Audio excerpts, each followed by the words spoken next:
bây giờ lại chạy lại đúng ngược cái đường ban nãy mình ra đấy, lại qua thành cổ rồi là sang cái vùng Комсомол. Совсем немного. Привет коллегам Дмитрию, Надежде и Борису. Это отдела логистики сообщения. Привет мужу Денчику и сыночке Вадиму. Я вас очень сильно люблю. Это жена и мама Светик пишет. Диана написала: привет бабушке и дедушке. Я вас очень сильно люблю. Приезжайте скорее к нам в гости. Мы главное каникулы скорее водили до лета уже остаются считанные. Когда остается и все ждут каникул. ВКонтакте от Руслана сообщение: привет, хотелось бы доброго пути пожелать двум Максимам. Следующее сообщение: поздравляем Анечку, причем Анечка сама знает, с чем мы ее поздравляем.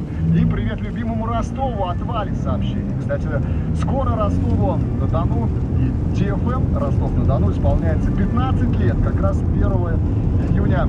С наступающим!